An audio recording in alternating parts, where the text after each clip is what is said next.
Hey everyone, I got about 7 minutes here to go, so I thought I'd kind of give you guys my thoughts on the whole TNA situation with SpikeTV. Now, I previously done an audio thing on this, but I erased it because I pretty much wanted to wait until I got a little bit more information. Now, I know there's a lot of fans out there, a lot of fans that are pretty much saying that TNA is dead. TNA is finally going to kick the bucket, and that TNA will finally, rest in peace. Well, you know what? You can think that, and you can believe that all you want, but until the proof is shown, they're still alive and well. You see, Viacom has a very vested interest in TNA and Impact Wrestling. They've even told, according to some sources, SpikeTV, that if you don't renew, we're going to find a channel for TNA, for Impact Wrestling. We'll find another channel. And Viacom's got a variety of channels under the name. I know some of you might think, well, what happens? What's going to happen? They're going to put them on CBS? They have to, yeah. But that's not going to happen. Viacom, if anything, will probably look at their MTV and realize that MTV might be the best solution. Now you might say, well, MTV tried that before.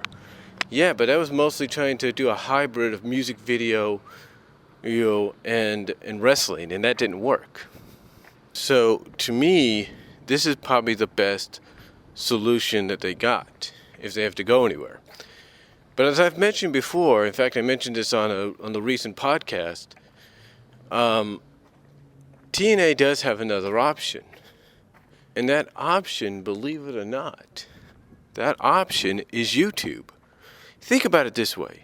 You have Ring of Honor at times, on occasions, airing episodes of the television program a month after the original air date, so people can watch it on YouTube for free. FWE, Family Wrestling Entertainment, does the same thing. They air some of the IPPV, internet pay-per-views on YouTube a week or two, or maybe even a day after they air for free. So you don't think TNA doesn't see that as an option as well? They do. They see it as an option. They see it as the possibility of really expanding and getting people's attention, because a lot of people go on YouTube. A lot of people use YouTube to search for things, to upload videos, to watch wrestling videos if they're out there. They know that. And that's an avenue they can take. But do they really want to leave SpikeTV? No, of course they don't. But they will if they have to. I think, honestly, with SpikeTV, if there's any truth to this, when SpikeTV, according to one of the sources, said they didn't want Impact around because of Vince Russo, and now TNA has gotten rid of Vince Russo, some people might say, and I even agree with this, that was a scare tactic. It was to scare TNA and saying, hey, you don't get rid of Vince Russo, we're going to get rid of you.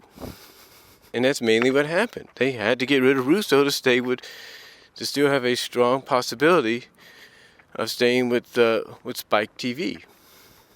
But again, according to some sources, Viacom will still shop them around on other Viacom networks. And if needed to, they might just have to air Impact on YouTube. I mean, think about it this way. When Impact didn't have a deal when TNA Impact didn't have a deal after its run on Fox, and in between that time and going to Spike, how did people watch Impact? They watched it online, and they could do it again. They could do it with YouTube, and people know that. TNA knows that. So they're not totally dead and out of the water. The only reason people say that about TNA is because they're pretty much sick and tired of TNA screwing the pooch. They just want TNA to be the TNA they used to know. And you know what? It's getting there. It's getting back to that. They're realizing that the only way they're going to succeed is to be themselves and not try to be a carbon copy of something else. They need to be themselves, and that's it. So to me, TNA still has a chance at surviving, and I think they're going to have a chance of surviving with things like YouTube and Viacom backing them up. So again, to those that think TNA is going to die or is dead, you need to wait until the proof is shown in the pudding. You need to wait until there's exact proof of it, alright? If Spike says they're still negotiating, if Dixie and some TNA officials, whether you believe them or not, are saying that they're still negotiating, then you just gotta let it be and see what goes from there. So that's all I'm gonna say on it, And you can disagree or agree with it or not, whether you want to or not. So that's about it. I'm heading back to work, and I am out.